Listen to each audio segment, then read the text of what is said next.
24-এর আন্দোলনকালে maximum time আসলে পলাতক ছিলাম আমি। সো 17 তারিখ একটা গান আমি রিলিজ করেছিলাম, গানটার নাম হচ্ছে সুশীল। সো সেজান কথা বলছিল জনতাকে নিয়ে, আমি হিট করছিলাম ওই ওই পাওয়ার হাউসটাকে, পাওয়ার সোর্সটাকে, যাদের হাতে কথা বলার প্ল্যাটফর্ম আছে কিন্তু তারা বলে না, মানে তথাকথিত সুশীল সমাজ, তাদের বিরুদ্ধে আমি একটা গান করেছিলাম। তারপর থেকে আমার কাছে ফোন আসতে থাকে যে আপনি কোথায়, একটু দেখা করেন, রমনা আসেন। তা আমি ফোন অফ করে, ফোন সুইচ অফ করে আমি পালাইছিলাম। সো সেই পালানো আমার শেষ হয়েছে 5 তারিখে। হান্নানও সেম, হান্নানকে অ্যারেস্ট করা হয়েছিল, শেষ পর্যন্ত তাকে আসলে মানে পাবলিকের প্রতিবাদের মুখে তাকে ছাড়তে হয়েছে। সেই সাথে সেজানের কথাকেও আপনারা সবাই শুনেছেন, সেজান কিন্তু জাস্ট কথাকেও বলে মানে গানটা গেয়েই ছিল না, সে গান রিলিজ দেওয়ার পরের দিন সে মাঠে চলে আসছিল আন্দোলন করতে।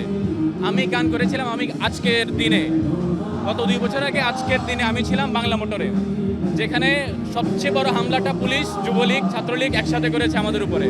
ওই দিনই ঠিক একই সাথে শহীদ গোলাম নাফিজকে ওরা হত্যা করলো, এবং আরও অনেক মানুষই এই 4 তারিখ ছিল সবচেয়ে রক্তক্ষয়ী যুদ্ধ আর কি।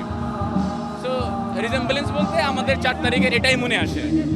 আমরা এখন যে সেলিব্রেশনটা করতেছি, আমাদের আসলে সেলিব্রেশনটা অতটা আসে না যতক্ষণ না পর্যন্ত আমরা আমাদের ওই বিচারটা হতে দেখতে পাবো। কালকে আমার পারফরমেন্স হচ্ছে মানিকনি অ্যাভিনিউতে মনসুন রেভলিউশনারি অ্যালায়েন্সের সাথে।